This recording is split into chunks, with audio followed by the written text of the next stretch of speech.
The following is a presentation of the Six Arrows Radio Network.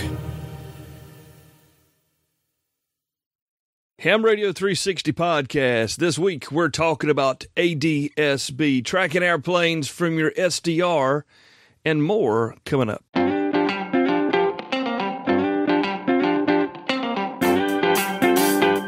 MTCRadio.com presents Ham Radio 360, the podcast. Brought to you by Elecraft.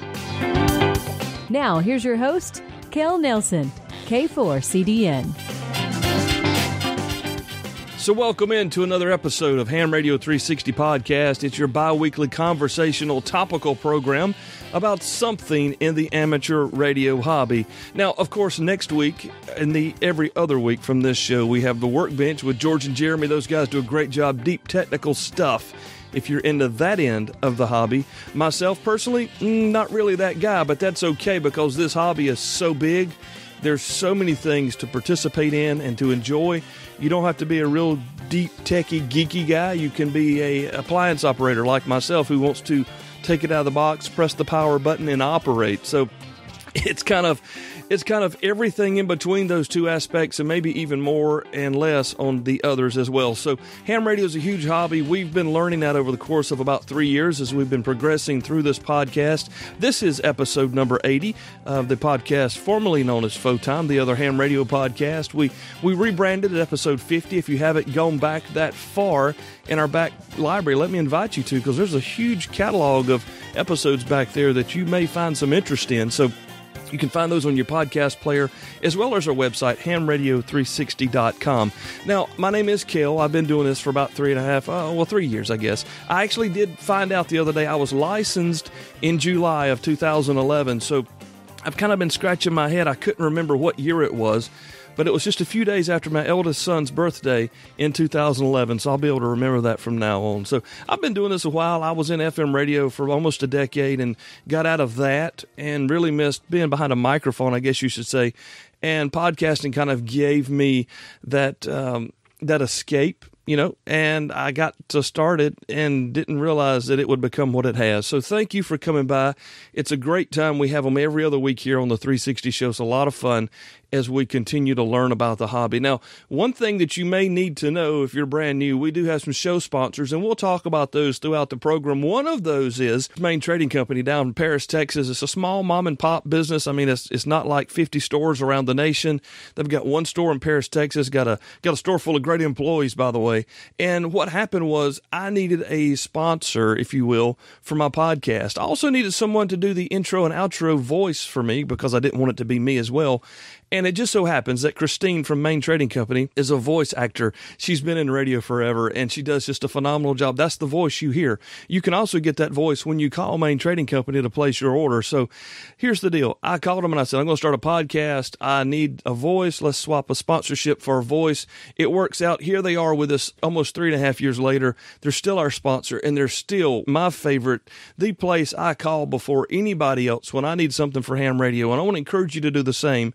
Main Trading Company. They're a Kenwood dealer. They carry the entire brand. And I tell you, those THD 74 handy talkies, no matter what you think, they are incredibly popular. So popular that it seems that every time they go to a ham fest, they sell out. So if you're looking for something maybe like the THD 74, that's a tri-band handy talkie that does APRS. It does D-Start, has the built-in TNC.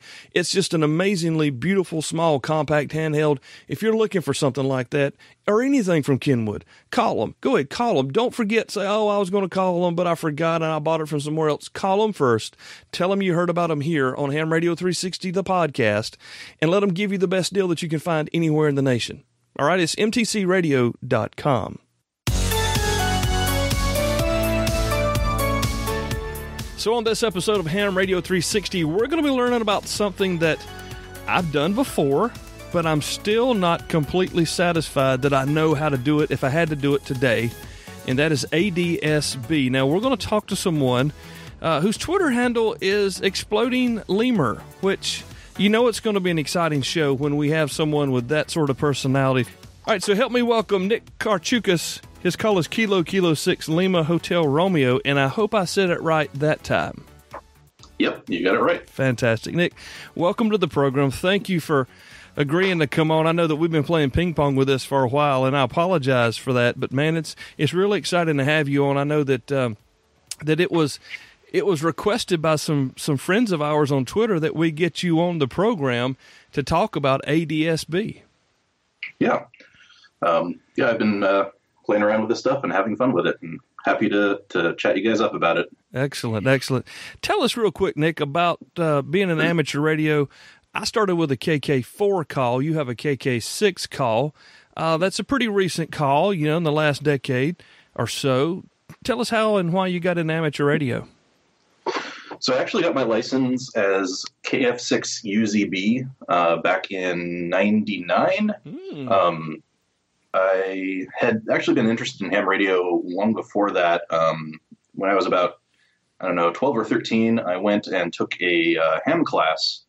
Never ended up taking the test, though, because I couldn't really figure out where to go. And, being just about 12 or 13, couldn't really drive anywhere. Then fast forward, go off to college, find the Cal Poly Amateur Radio Club, W6BHZ, which folks may recognize the call from Kenneth and Mark.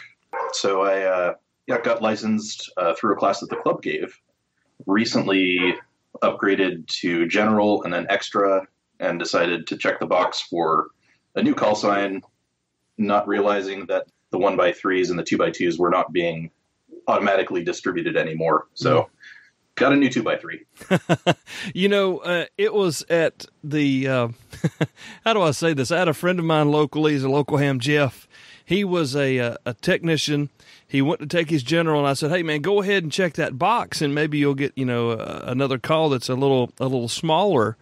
And he came back with another 2x3 as well. So don't feel bad. I feel terrible for getting Jeff into that position, but he's still having fun and on the radio. And congratulations on going all the way to the top. How does it feel to be a no-code extra?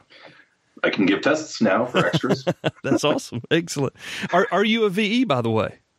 Yes. Excellent. Well, I just signed up and got all my stuff through, so now I can test technicians. Fantastic. Yeah.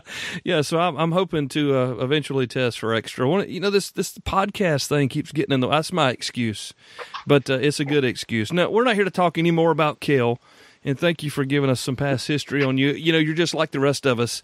You wanted to do it as a kid, and here you are as an adult playing and having a good time. And one of the things that Mark and Kenneth both knew that you were very into, and they encouraged us to bring you in here, is ADSB. Can you tell me what is ADSB?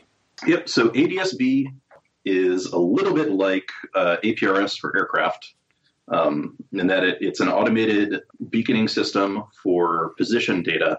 So to give a little bit of a high-level history of aircraft and air traffic control, air traffic control systems use a couple of radar systems. There's primary radar, which is just spinning dish that sends out pings and tells you, okay, this is a response that's this far away and is on this bearing. That doesn't give you enough information really to tell you what you're seeing in the air. So derived from early military IFF systems is secondary radar, which is it sends out a pulse, aircraft receives it, and then it has a transponder that sends some information back out. However, this requires you to have something that's sending out these interrogations, basically. Some airspace you don't always have a secondary radar system, or you have a lot of aircraft in the area, and so some of the stuff gets kind of munged in the air. So what ADSB does is it makes the beaconing system completely independent of any ground stations. So you don't need any of the interrogations. And the aircraft just send out on regular intervals, pretty frequently actually. They have a unique hex ID, a squawk ID, a call sign, and things like altitude, speed, and direction. And this allows other aircraft in the area to also know what's going on around them, as well as the air traffic control systems to get a really good view of what's happening in their airspace. So this is, whereas when we were growing up as kids, right, we were watching MASH or something, one of the old Army shows, and they would show the or the Navy shows where they'd show the radar spinning, and then you would see the different items coming into the screen and whatnot. This is a little different than that because instead of just receiving, they're talking back and forth all the time. Is that a good way to say it? The station and the airplane are talking back and forth? Yep. Mostly the airplane is just transmitting beacons. There is a way for aircraft to receive messages from ground stations. Primarily what it is, though, is just aircraft receiving data from other aircraft. Right. And occasionally things like traffic or weather information sent up from ground stations. I got you. Is this a step in the right direction? Because sometimes we just do things as a society just to do them because maybe someone's going to get rich or somebody's company is going to make money. Is this like an evolutionary step in tracking airplanes? Is this the right direction, in your opinion, to be going? I think it is a good step. In addition to the benefits you get of this particular system gives you more resolution in terms of altitude, position, and so forth. It also really gives the pilots in the cockpit a better view of what's happening in the airspace around them. So it's really good for situational awareness and collision avoidance. Well, I was just curious because, like I said, sometimes necessarily things that we do may not be the best thing, but one would think that as much information as you could have when you're flying the friendly skies, the better off you're going to be. And apparently with the ADS-B in and ADS-B out, this, like you said, gives you a lot more heads-up information. Yep. There was a neat video I saw on YouTube where somebody had an ADS-B in system, ADS-B in being the an aircraft capable of receiving from other aircraft. Out is just the beacon component. Anyway, this aircraft was equipped with ADS-B in, and every once in a while you hear this voice say, "Traffic 1 mile above," or something like that, and it was calling out aircraft that were approaching this pilot's position. Wow. That's a whole lot different than the older rants you used to have in there, just kind of point you where you were going and having to lean real heavily on the guy in the tower. Yep. Excellent. Now, since we mentioned in and out, give us a little idea of what those terms mean in regards to ADS-B. Okay, so ADS-B out is just the beacon transmitter on an aircraft. Like I said, it has the unique ID, a squawk code. Squawk is like a little 4-digit numeric value that an aircraft will be assigned by traffic control. A call sign, which is usually either an aircraft's N number, their registration, or if it's a commercial flight, it'll be like airline and flight ID. So SWA 1234, and their speed and position.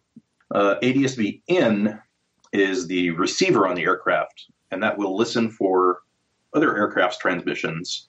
You can also get some data from ground stations. I believe there's a provision for ground stations to kind of crossband repeat position beacons from other frequency ADS-B systems, and I'll get into that detail in a few minutes. Yeah. But and then also one of the systems also can receive weather information, which is pretty handy, especially for general aviation. Now, what's kind of funny to me, and maybe you've heard Kenneth and I talk about APRS and how just enamored I am by this technology, although it's, near 30 plus years old. This sounds a lot like you said initially, APRS for airplanes. I mean, is it at its core packet radio for airplanes? Sort of. Okay. The data transmissions are data packet based. Obviously, it's a totally different modulation than AFSK. Yeah. But you don't really have the digipeating systems that you have with APRS or other amateur packet systems. Okay. So it's just kind of a mostly just line of sight. And since these are operating around right about 1 gigahertz, it's pretty line of sight. Yeah, and another thing that that you can't really compare it to APRS potentially is the fact that they're miles up in the sky, some of them, so that really would expand their reach, I guess you would say, especially for ground stations hearing them. Is that a good assumption? Yep. So I have an antenna up on a 30-foot tower in my backyard. Fortunate to have that. But I can receive aircraft as far as about 260 miles away. Wow. So when they're up at altitude at 32,000 feet, that's pretty visible. That changes the horizon, as they might say. Yep. Now, let me ask you this. Is this ADS-B, is it required? Do all airplanes have to have it? Do they have to put it on drones nowadays? I mean, is it going there? I'm just curious what the requirements are for installations. I don't know where things are going for drones. I do know for other manned aircraft that the FAA is requiring ADS-B systems as of January 1st, 2020. So by that time, any aircraft operating in a controlled airspace, which is the vast majority of the airspace in the U.S., has to have some sort of ADS-B out system equipped. Now, is this something that the pilots or private owners are just going to be, mad about doing, or is this a $500 mod they put in their plane and they're good to go? You may not know that question. If you don't, it's okay. I just thought I'd ask. I don't know. I think some existing secondary radar beacons can be modified to operate as ADS-B beacons. So something with backing up a little bit to the secondary radar, what are called Mode A and Mode C beacons, transponders, operate in the same frequency as ADS-B. And then there's an enhancement on those transponders called Mode S transponders that actually uses the same packet and modulation format as ADS-B that operates in that same band. And those Mode S transponders are the ones that are pretty easily converted over to an ADS-B. Now that's convenient. Beacon. Yeah, that's convenient. Yep. Somebody at least was thinking a little far forward on that, I guess. I know that we're talking about ADS-B here. I know that there are particular frequencies. We're going to talk about those in just a minute. We've got Nick here on with us. His call is Kilo 6 Lima Hotel Romeo. And thanks to Kenneth and Mark for putting us together. We're learning about ADS-B. Something, like I said, I've tried before, put the pie somewhere. I couldn't do it again today if Gerald wasn't here. So we're going to continue to learn about this thing and talk about the frequencies here in just a second on Ham Radio 360. AirSpy.us, a new sponsor here on the program, wants you to know that they have the SpyVerter R2 version in stock. They just released it back at Hamvention. Now, this will give you greater performance over their original SpyVerter, as well as turn your regular SDR into an HF receiver. From 1 kilohertz to 60 megahertz, in addition to whatever your SDR is doing now, you got to check them out, man. AirSpy.us. AirSpy.us. Let Joe know that you heard about them here on HamRadio360.com. Great stuff. I've got the Mini. I've been using it for ADS-B. Isn't that cool? We're talking about it right now. So check them out, AirSpy.us. So as we were going to break just a moment ago here with Nick, KK6 Lima Hotel Romeo, we were talking about operating frequencies and how some of the older gear may work in the same band as the new gear for this ADS-B tracking for airplane systems. But Nick, what are the frequencies that they really operate on? What is it? You said it was like UHF, but where are we at there? Yep. So it's up kind of in the edge of microwave, right around 1 gigahertz. So there are two frequencies in the U.S. Okay. There's 1,090 megahertz or 1.09 gigahertz. That is called ADS-B 1090 ES. ES means extended squitter. Squitter is a term for basically a transponder. Okay. 1090 ES is approved by the FAA for use in aircraft above 18,000 feet, or in pilot terminology, flight level 180. And that's as far as I know in pilot terminology. And that is also in use outside the U.S. That's basically the worldwide international frequency for aircraft transponders, and now shifting to ADS-B. Okay. Also in use within the U.S. is 978 megahertz. It's the Universal Access Transceiver. And this is kind of geared a little bit more towards general aviation use. A couple of reasons that it's split up into two, I think, is that there's actually quite a bit of general aviation air traffic in the U.S. If you look at the number of general aviation fields versus the number of like scheduled commercial flight fields, there are nearly 10 times as many. Yeah. And so having that many craft in the air, especially as you're getting into a more traffic dense area, you're going to have stuff stepping on each other. So it makes sense to separate those out into two different things. What's also nifty on 978 megahertz to kind of sweeten the deal for general aviation users is there is a what's called FISB, Flight Information Service, mumble B. And that includes weather data, which right now is something that pilots typically have to pay for through like a Sirius XM downlink or some other weather service. And also it includes temporary flight restriction information, NOTAMs, which are notice to airmen. So information about like landing strip closures or construction, things like that, which is really valuable information to the pilot in the cockpit. And when you have that stuff being transmitted to you for free, you're pretty likely to want to invest in a system that gives you that information. Yeah. So free stuff is good. Yeah. When I think of ADSB, and this just shows my ignorance. I didn't even know about 978, but I always hear 1090, 1090, 1090. Would I be wrong to say if you're listening to 1090, that's where you hear a lot of stuff, but are we missing anything by not monitoring 978?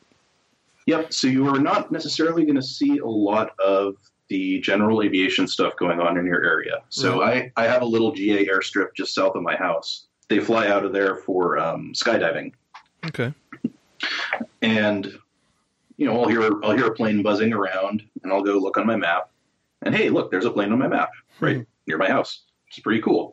But those are transmitting on the 978 UAT system. And so if I was only monitoring 1090 megahertz, I would not be seeing that other traffic. And in my opinion, that's where kind of some of the more interesting stuff is, because that's the little plane flying around that I can see 3,000-4,000 feet up versus, oh, look, there's an airliner at 30,000 feet in the traffic lane. Yeah. Well, see, I didn't realize that because I don't have a lot of air traffic around. I actually get more military traffic than I see of anything down here. But I didn't realize that. Now, I'm going to kind of get away from here, and I'll be back in a minute, guys. But I'm curious. So if I take like the SDR dongle and I'm using, this is kind of a pre-question to a question I'm supposed to ask later. But I can use the same equipment to listen to 978 than I can to 1090? Yep, you'll just need two of them. Okay. Why would you want to listen to ADSB? Like you said, if you're geeky and are interested in aviation, you get to see all the aircraft around you. If you want to get into more seeing what aircraft are flying around kind of on a national or international level, a lot of these companies like FlightAware and Plane Finder and so forth that do these flight tracking services and show live flight maps, they have software available where you grab their software, install it on your device like a Raspberry Pi or computer or whatever. You feed them information from your receiver, and they get basically a free ground station, and then they'll usually give you a premium access to their sites. You can get the whatever premium features they have, tracking of or alerts on flights, things like that. Just kind of neat. Now, here's me being me. Is that like a crutch that this service is kind of leaning on, or is it just like a perk to have extra ground stations reporting into?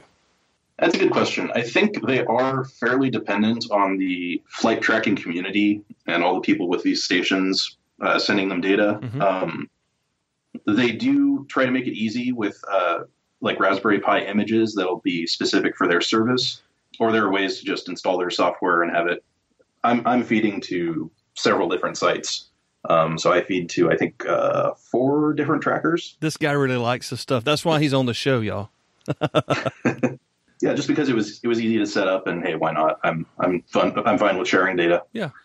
But yeah, I don't know how much actual independent monitoring infrastructure these services have. Okay. And when you say they're selling their services, are they selling them to the private pilot? Are they selling them to the airlines? Just the aviation, industry in general? Uncle Sam, who's buying from them? I think generally just enthusiasts. Also, something interesting with most of these tracking sites is if you pay them a lot of money, they will not show your aircraft on the site. And we know who has the most money, right? People who don't want their aircraft on the site. So do we see Uncle Sam's airplanes, or does he pay them enough to stay off? No, the U.S. government aircraft, either through military or civil federal agencies, those show up. Okay. The hidden ones are typically people with either companies or individuals with deep pockets and private aircraft that don't want their stuff being tracked. One example would be, say, a corporate jet. Suddenly you see it show up at an airfield near the headquarters of a company that is one of their competitors. Mm-hmm. Maybe they're looking at an acquisition. Right. Okay. So there was also at the I can't remember if it was a political or a financial summit, some people set up ADS-B receivers and were monitoring the private aircraft that were coming and landing at that location and spotting some very interesting things. I'll see if I can find that story. We can add it to the show notes. Yeah, that'd be cool. Now, let me ask you this. Do you think we'll see Han Solo on the ADS-B tracker, our friend Harrison Ford, or do you think he turns his off when he's maybe or maybe not taking off or landing on the I don't field? know. That'd be interesting. I wonder if his aircraft is registered and under like an LLC or some shell company, or if he actually has his name on it. That'd be interesting. That would be cool to find out. You never know what old Han's up to. So, which gets us to our next question. We may need to hold to the next segment, but before we get there, we're going to talk about gear and what does it take. Everybody's favorite segment is what can I buy now to put on the shelf, because Kel's talked me into it. Hey, it's not my fault. A buddy of mine named Greg, got to meet him finally at Hamvention just a few weeks ago. And Greg's really big into ADS-B. Of course, he works inside the aeronautical industry, which is cool. Can you, without a 2-lane road basically coming into our PC or our PI, you said we can't follow 1090 and 978. We only get one or the other. Is that correct? If you have 2 receivers, you can follow them both. Okay. Which makes sense because they're on different frequencies.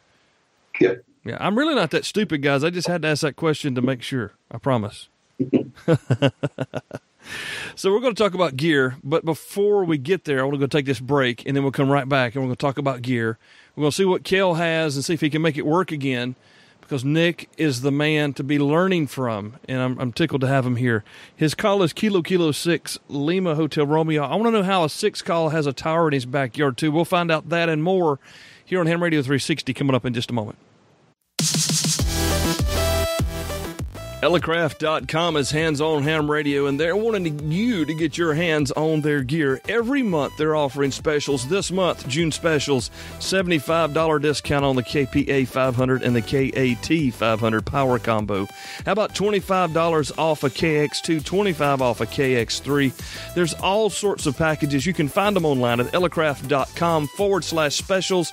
Field day is upon us, and Elecraft gear is the stuff you want to take in the field with you. Hands on Ham Radio, elecraft.com. All right, we're back with Nick, KK6LHR. We're learning about ADS-B, and before we get to the gear, I mentioned as we were going out to break that he said he had a 30-foot tower in his yard in 6-land.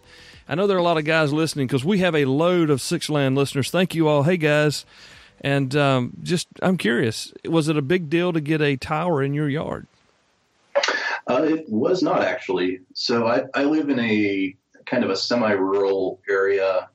There's not a lot of population density in this county. Okay. And there's like a little farm literally across the street from me.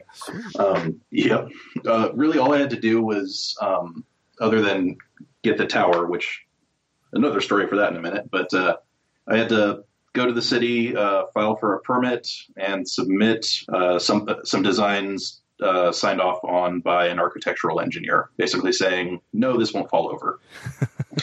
And given the amount of concrete that I had to pour for it, it is definitely not falling over. It's not going anywhere. 4.25 cubic yards of concrete. Oh my gosh. Yeah. Yeah, thanks, guys. That'll be a whole truck. We appreciate it. Come back to see us. That stuff isn't cheap at all. No, the concrete was not cheap. Yeah, you didn't mix that by hand. We know that for sure. Oh no. I had somebody come with a pump and they threw it in there for me. That's beautiful. That's beautiful. Now, of course, it takes an antenna. So you've got your antenna 30 feet in the air. Now, let me ask you, what type of antenna do you use to feed your ADS-B receivers? So I managed to get one of the flight tracker services, FlightAware. They make some equipment. And for a small amount of time, they made a dual band antenna. Unfortunately, they do not make it anymore. Bummer. But you can still get both 1090 and 978 separate antennas if you like. But this is a dual band antenna, and I threw it up on the top of the tower. I also put a low noise amplifier up there just to overcome feed line loss, because when you got 50 feet of even LMR 400 at 1 gigahertz, it's not so good. Yeah. And then for completeness sake, I put a high pass filter on there that I designed to keep it from getting saturated by any of my VHF and UHF gear, which is also up on the tower. Nice. You thought about it all. And you did this as you were installing the antenna on the tower. It wasn't an afterthought or anything. No. I put the antenna up there along with this little box that has the filter and LNA in it, and that feeds back down to my house. Can you help us understand what an LNA is in elementary terms? An LNA, a low noise amplifier, is an amplifier that creates low noise. It's made so that it doesn't introduce a lot of noise into a system when it is put in place, so it doesn't increase the noise floor by a significant margin. But it does kind of boost up a wide swath of signal.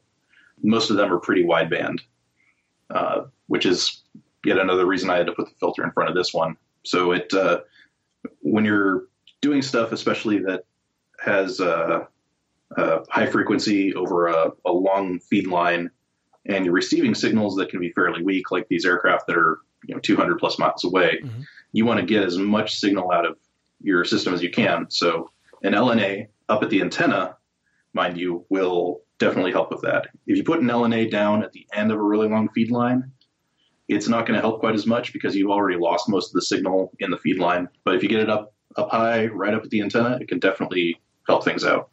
LNA is a term that I hear a lot personally as I hear guys talk about their SDRs, their dongles, listening to whatever. And sometimes, we forget that these three-letter acronyms get lost on some people. They just, they hear it, and people just automatically assume that they know what an LNA is. So it's an amplifier that helps you increase the receivability of the signals that you're getting from the top end and basically helps push it down the feed line into your receivers. Yep. That's the South Carolina explanation. I won't charge anybody for that one. But, so tell us about the high-pass filter. You said you put a high-pass filter up there as well? Yep. Or a low-pass? It was a high-pass. Okay. So it cuts off anything below about 850 megahertz. So I've got my VHF and UHF antennas up on the tower, and they're located about 5 feet below the ADS-B antenna, but still close enough that I didn't want to saturate the LNA with anything when I transmit on those. So this was just something that I modeled in the software package is called QUX, the Quite Universal Circuit Simulator. And I just threw in some values and I said, okay, I want this to be my, pass point, this to be my minus 3D point. And it gave me some capacitor and inductor values. And then I went shopping at DigiKey for stuff that was sort of close-ish to those values. Yeah. And then actually used an SDR to test them, too. Now it sounds like we're in an episode of Workbench. That sounds like a great Workbench project, actually. That sounds like it would be a lot of fun to to get that together and build. You need to be on with George and Jeremy to talk about that one day. We'll put that in the show notes. Yeah, that'd be. I mean, honestly, that would be really cool to be able to build your own filters like that because, like you're talking about, you've got a definitive need, and then you just created the product to fit your needs specifically. That's what ham radio is. I love that, man. That's awesome. Good stuff. Now, that's at the top end. You got a dual band antenna, which we can't get anymore, but we know that like the ADSB people still make these really nice fiberglass antennas.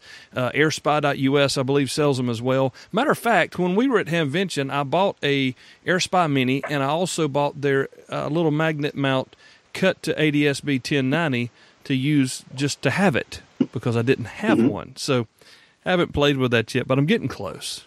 So we need a way to receive the signal. Now, how are we going to process it? What do we use? What type of computer processing do we need to make this happen? I recently upgraded to a vastly overpowered computer for this. But previously, I was using a Raspberry Pi 2.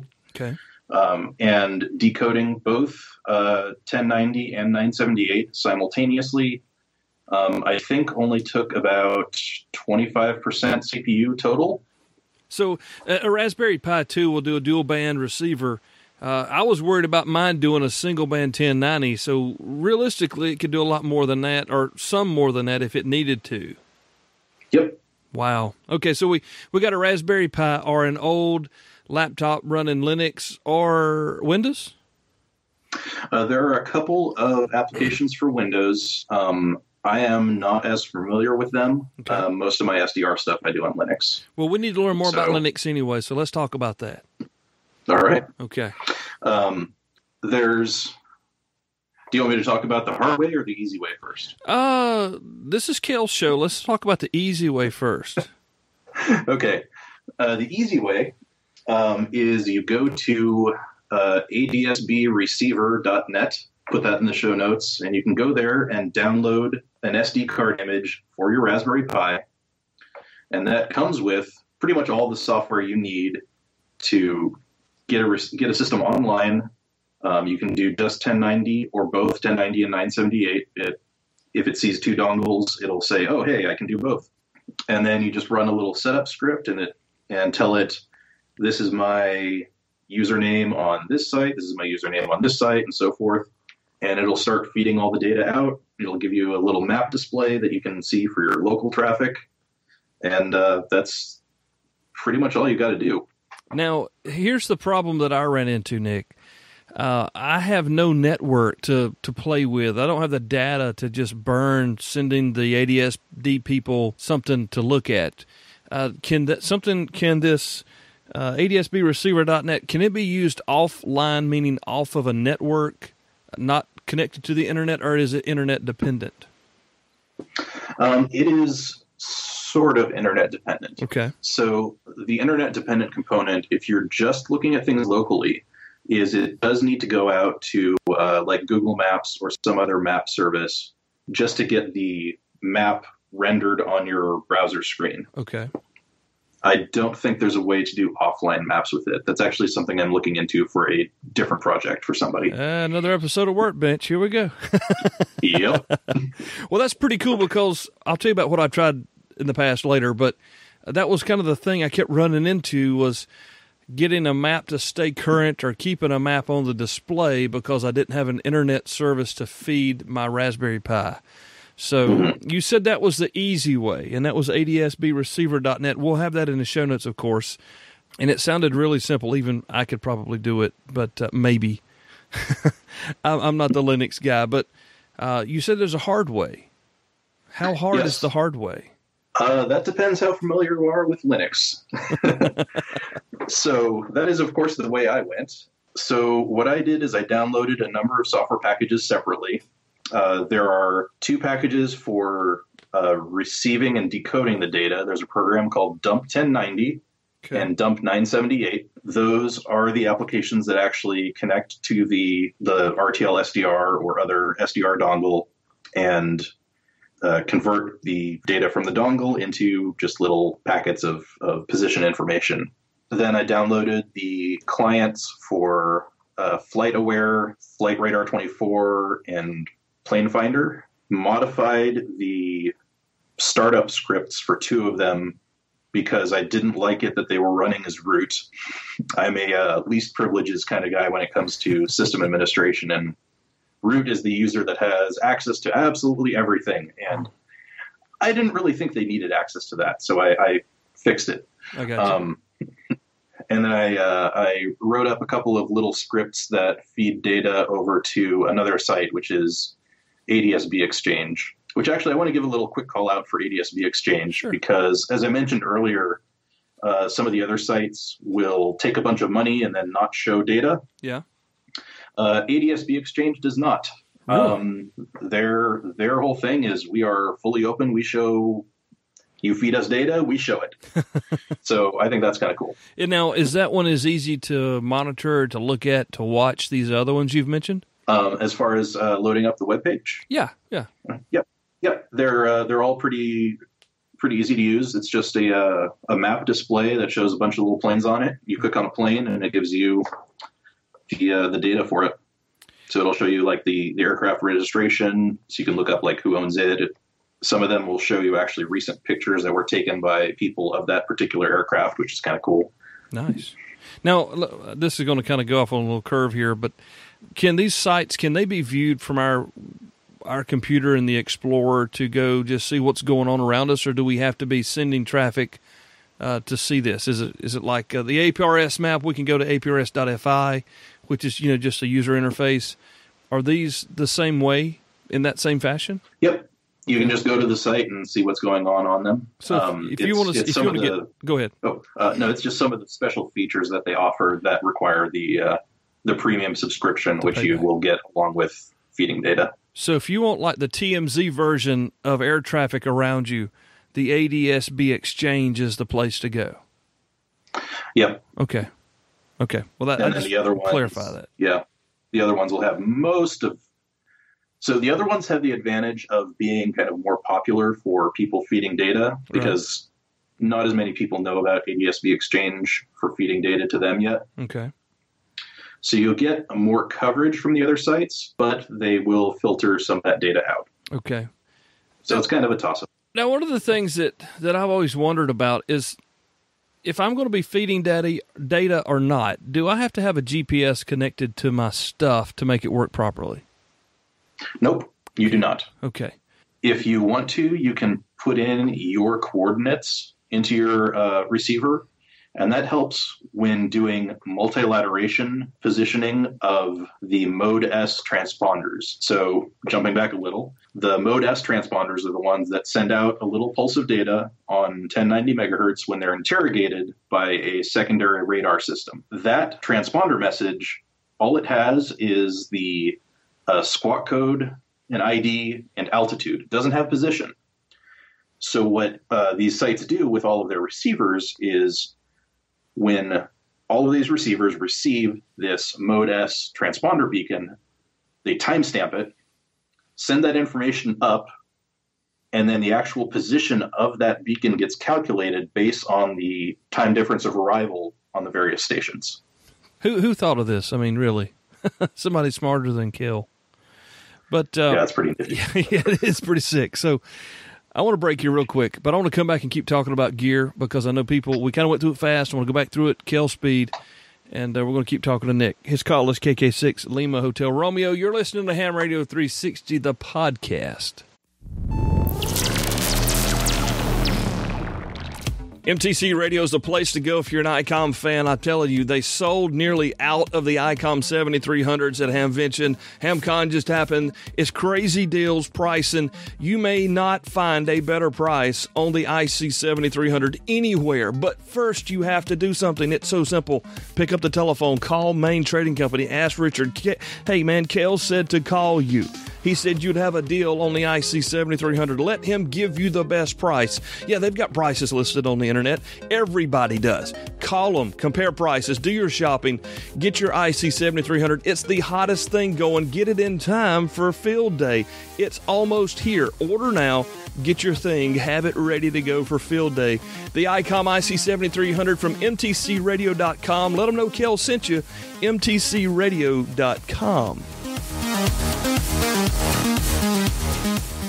We're back with Nick, and we're talking ADS-B. Before we get away from the software discussion here, Nick, what is Stratix, and why is that important to us? So Stratix is pretty nifty, especially for any of you hams out there that might be pilots. Stratix is a software release kind of similar to the ADS-B receiver mentioned earlier. They've got a Raspberry Pi image. You just download, flash to an SD card, stick in your Pi. That one you do need a GPS for, but I'll tell you why. So you plug in a GPS, you plug in one or two receivers to get 1090, 978, or both. And then Stratix will aggregate that data together and then transmit it to what's called electronic flight bag software. So if you got an Android tablet or an iPad in the cockpit with you, that'll show you all of your FAA sectional maps, which are the aviation maps showing all the different air traffic control zones. Yeah, you mean like where the towers are and who's responsible for what airspace they're in and stuff like that? Exactly, the different airspace areas and so forth. And that goes to your iPad or your Android tablet. Yep. Oh, and so you'll have some electronic flight bag software that displays that, and then it'll connect to the Raspberry Pi running Stratix, and that will then show your position on the map, as well as the positions of all the other aircraft around you. And I'm not sure if some of them have specific anti-collision features, but I imagine if something's coming close, it'll probably pop something up and tell you. So that gives you just a little bit of extra information in the cockpit without having to spend, thousands of dollars on some Garmin glass cockpit thing. That is really cool, man. So, I mean, not that this would do anyone any good here on the ground, but, I mean, it's a Raspberry Pi, a couple of dongles, maybe a little magnet antenna or something, somewhere on the airplane potentially. And you're basically having your own full-blown system right there on your tablet. Yep. Now, that is a receive-only system. It doesn't beacon any information. But if you're flying around, you probably already have either at least a Mode S transponder, if not some sort of ADS-B out system. But nonetheless, it's a very low-cost way to get a real-time view of what's going on around you. Exactly. That is and it's called Stratix. Yep. All right, we'll have the links to that in the show notes. If any of you guys are out there using that, we'd love to hear from you and get some ideas of how it works in the cockpit. That is really, really stinking cool. Now, we love helping people spend their money here on this show. It's just fun to know that we have that much control over these people listening. But we all have old PCs laying around. We all have old towers that we used to use, the computer, not to put your antennas on. We have probably, I know that I have myself, maybe two or I sent one to Kenneth, but I've got one or two Raspberry Pis lying around. So tell me, what if I'm interested in this ADS-B thing? I've listened to the show. I want to buy some gear to get started in this. If I've got an old computer, put Linux on it, and then go down that direction. If I want to do the Raspberry Pi, I need to start at least with a Pi 2, Pi 3, something like that? I don't know what the performance of the Pi 1 is like, but yeah, Pi 2 will do you just fine. Okay. So a Pi 2 or a Pi 3, and then the little USB RTL SDR dongles. There are just so many out there.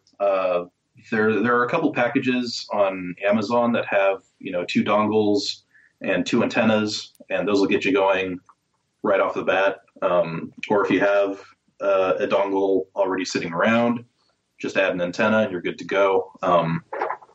If you have an antenna inside, just sitting on your desk, you'll get a few. Add it to a good ground plane, you'll get some more. Get it nice up high, you'll get even more. And if you go off and get one of the nice outdoor fiberglass or PVC encased antennas, obviously that'll get you outside, up high, and get you even more signals. With the best feed line that you can afford to put on there. Oh, absolutely. Okay, I got you. Now, when I have mine set up, I have the little ADS-B filter at the bottom end of my receiver, plugging right into my dongle there. Is that something that you encourage folks to pick up? I mean, it's another $20 or $25, somewhere around in there at most, maybe less. Is that something that we need to have? It can help, especially for hams who tend to have other RF sources in the area. The RTL dongles, they have awful front ends and just cannot pre-select anything worth a darn. Okay. So that'll definitely help you. I think if you're keying up a lot. Right. Now, and when you say they have awful front ends, I mean, you're talking about the $20 dongles or less that you get from China off of Amazon or eBay. Yeah. Okay. Yeah, we're not talking AirSpy Minis here or anything like that. We're talking about the ones that we bought 3 years ago when this craziness started with these dongle things. Okay. But the low noise filter or the frequency filter helps. Good coax is going to help. I mean, guys, this is really not like going out and buying an IC7300 from ICOM. This is less than $100 and you're having fun kind of a thing. Yeah, you can definitely get there. So there's like I said, a package on Amazon that's got 2 dongles, 2 antennas. It's just about $40. Add how much is a Pi these days? What are they? $35? Yeah, $35. Yep. And then $5 or $10 for an SD card, and you're good to go. Wow, this may be the cheapest thing we've done yet. So let's say we don't want to use a Pi. Let's say we've got an old laptop the battery's gone, so we just leave it plugged in. There are options to use Windows software that maybe you're not completely familiar with, but they're out there nonetheless, and that's a pretty reasonable option as well. Yep. There's a package called, I believe it's Plane Plotter, and also Virtual Radar Server. I think Virtual Radar Server just does display. Plane Plotter, I think that one's like $25 or $35. But that's what you would use to then connect to your dongle and then feed data out to other sites. I think it has a map as well. Okay. And that's one of the things that you really need to think about here. If this is something that you're interested in, a lot of the software can be had for free if you're willing to give them back what you're seeing. It's just where I'm at in the position with the internet connection here. That's not really something that I want to burn my bandwidth doing. I have to go around a sideways there, but it's really not a big deal. Like I said, Gerald helped me get up and running with the Dump 1090. I was watching airplanes, and I don't know what it was about it. I mean, back when I was a kid, I watched Iron Eagle and wanted to be in the Air Force, and so I've always loved aviation. A friend of mine, Chris, his dad used to have an airplane, his little Navion. We went up a couple of times. It was a lot of fun. I'm not a pilot. I took one flying lesson and decided that I'd rather have my Harley and bought that instead. But I don't have any of those left anymore. But anyway, there's just something really cool. It's kind of like APRS. Seeing things moving, and that you're getting it not from the internet. Maybe that's the draw for me, is that I'm getting this live, this real thing happening. That's not necessarily for what I'm seeing with my receivers. It's not using the internet. I'm actually seeing it in real time over RF. Maybe that's why I'm attracted to it. And, you guys listening, you may like that as well. I don't know. But to me, it was pretty cool to sit here and watch the planes fly over the house. I thought it was pretty neat. Yeah, I like it for that aspect, too. I know I get to look and see, okay, this is the stuff that's going on right around me. And that's just really neat to see. Yeah, I mean, we're stuck down here. The laws of gravity, and they're up there using the law of lift. And it's a whole different world, right? So is this something that you've kind of maxed out, I guess. I mean, you have this great working knowledge. You've got all this stuff in your house, monitoring and sending in information. Is there room for growth in the amateur radio hobby and the amateur listening hobby? Or is this is kind of topping out, this is about all it's going to be able to do?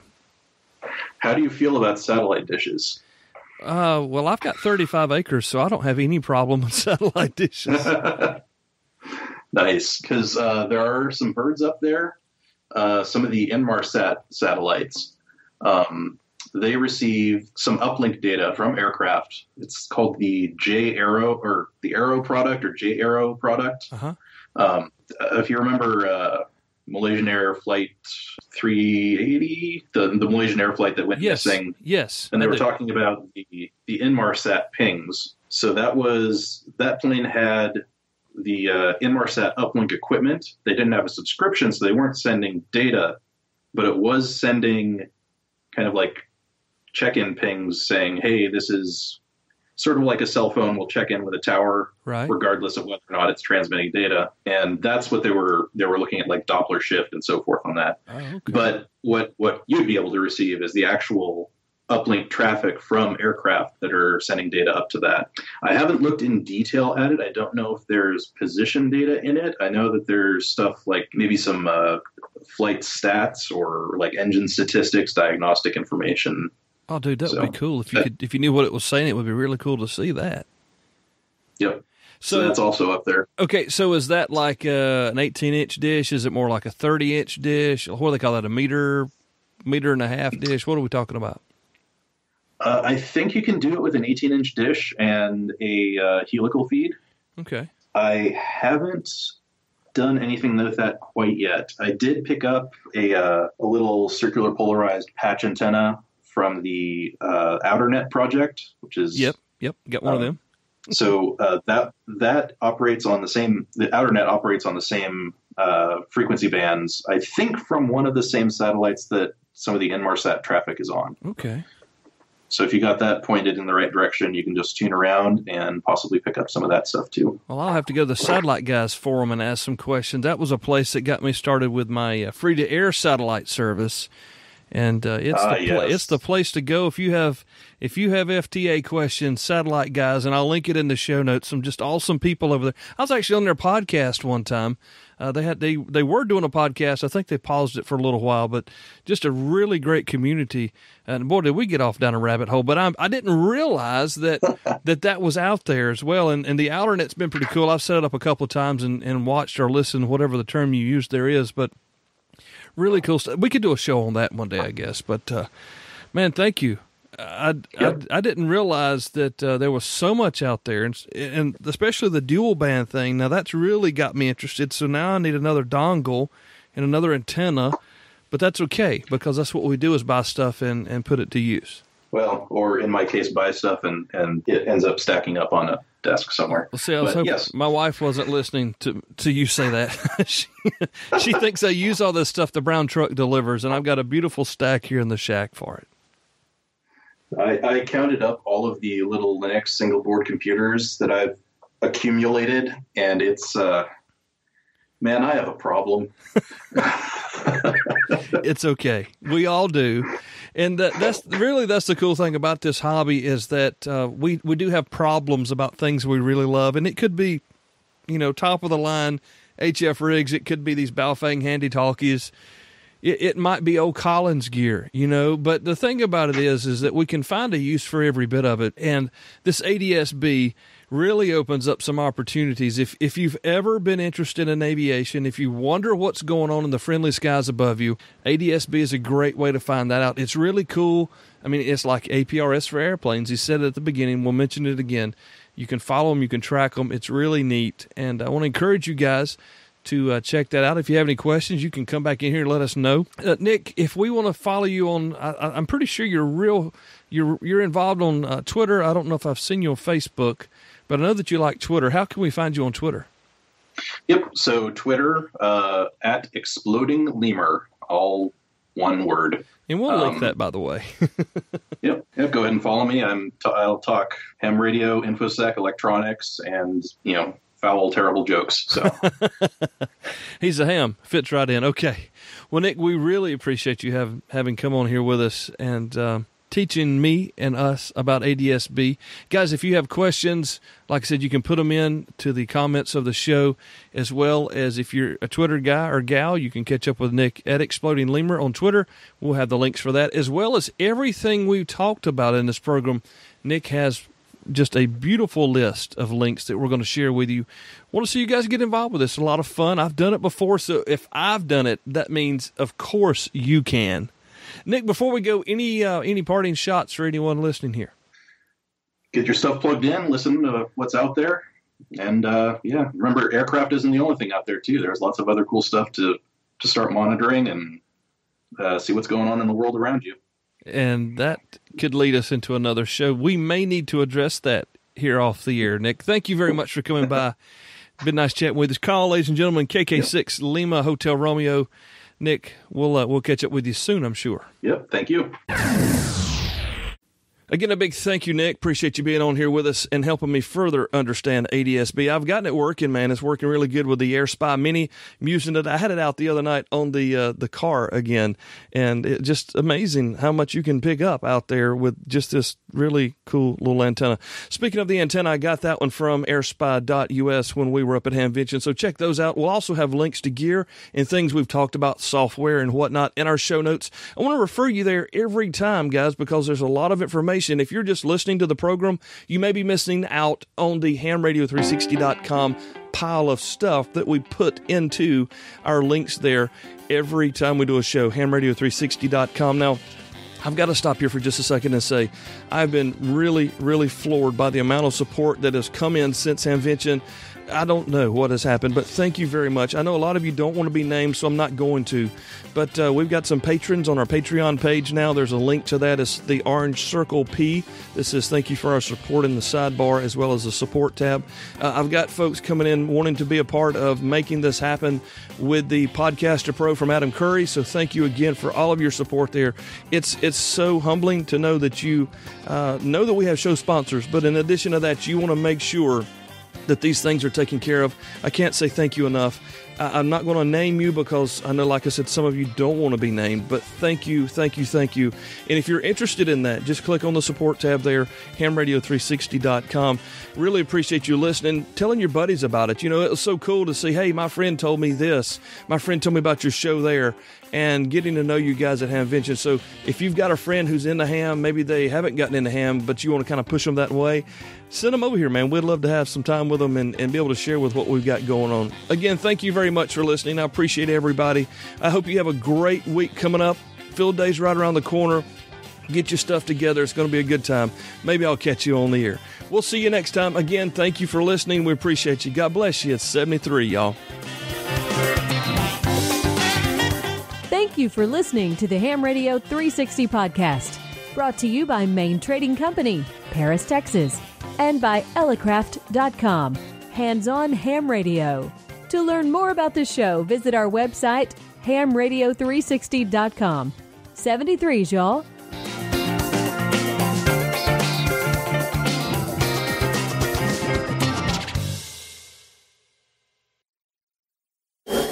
And now, here's your host. So thank you for sticking around to the end of the show. Right now we have a little bit of bonus content to share with you. Actually, it's more like housekeeping, boring stuff. Antenna analyzer boards. We have less than 100 left. When those are gone, we are going to pause the sale on the antenna analyzer boards to see what Barrick determines to do with his next project, if he updates it with different diodes or whatnot. So we're going to sell these out, and then they're going to be gone for a while. That's number one. Number two is no more international sales. I'm sorry. I'm really sorry, but the post office can't decide what they're going to charge me from time to time that I go in there, and it's just too much headache. It may be $9 to ship it to Canada one day. I go back the very next day, the same person working the booth there, and it's $2.70. So it's just a whole lot of back and forth playing ping pong with these people. They can't get it determined what's what and what the value. Just trust me. Thank you for those of you who have purchased those from us. We appreciate that. But at this time, no more international orders. We have less than 100 in stock. When those are gone, that project will be paused until they determine if Barrick will do a redesign or they'll just re-release, say, a version 1 point whatever, to get those back in your hands again. The boards from Hamvention are not for sale in the store. Jeremy and George are working for a workbench resolution for that, and they'll probably have an announcement in a couple of weeks. But that'll be moved towards the workbench end of things and not the 360 end of things, whatever they determine to do with those boards. It's not that they don't want to sell them to you guys. They're just trying to work out the best way to make that happen. Kel is a homeschool dad that podcast, and he's not a guy in the board business. So appreciate all that you've done so far, the support that you've given to that project. It's been pretty phenomenal. Actually, it's been stupid if you break it down and really think about how many of those things are out there floating around. So really cool. I've still got mine, haven't built it. I think I've got all the parts, but a lot of folks are still building them, still buying them. And again, if you want one or know someone that will want one, you need to get them ordered now. Shipping's only going to happen on Fridays from now on. I'm not going to be shipping every day of the week until they're gone. So get your orders in. We'll get them out of the way. We'll get them shipped to you, and you guys can begin the building process. That was that. Next thing, again, I want to come back again and say thank you to the patrons as well as our PayPal sponsors that come in and share believing in what Kel's doing here on 360. Thank you so much. I really appreciate it. It's quite humbling. I know I say that, and it may come off like I was just saying it again. No, really, it's like sit you on the floor, kind of wonder how you got here, kind of humbling. So thank you all for your support and for listening. You've been really cool even to stick around this far. So that's really all I've got to say. The Antanalyzer boards are getting really close to being out of stock and going away for a while. Get those, no international shipping, and we've got less than 100. So get your orders in. The workbench board stuff, George and Jeremy will be addressing that in the next couple of shows as they figure out what they want to do there. And thank you for those who give here to the 360 show. I guess that's all I've got to say. Field Day. I didn't talk at all about Field Day in this program. You're probably wondering why. Well, we had some really cool big plans to have a Field Day like we did Winter Field Day, but two of my buddies, their wives had just had babies. Congratulations to both of them. They're first-time dads, so they're not getting out of the house. I've got two friends. They're going to be out of town who also participated in Winter Field Day. One's going to his wife's high school reunion, and the other is doing some vacation time. So that leaves myself and Chris. I don't know that we're not going to do anything Field Day related. I do know that if we do get together, which I'm hoping we can, we're probably going to play with some Arden and some Packet stuff. Now, I know that's not fun Field Day related, KX2 in the woods kind of thing, but I'm just not going to probably do that this year. It's not that I don't like you guys that do. It's just I got some other things I need to do, and if I get to do anything, it's going to be working on something that I need to get working before November for this big drill we're having here locally for our Aries group. So you probably won't hear me on Field Day, but I hope you guys all have a great time. I know it's a good time to get a new ham involved. If you are a new ham, you've stuck around this long and the thing really cool, thumbs up. And go find your local club, go participate, and go see what you can learn about amateur radio with your hands on the gear. I really do appreciate every one of you. I've gone on and on here, but I'm going to say it again. God bless you. Thank you so much. 73, y'all.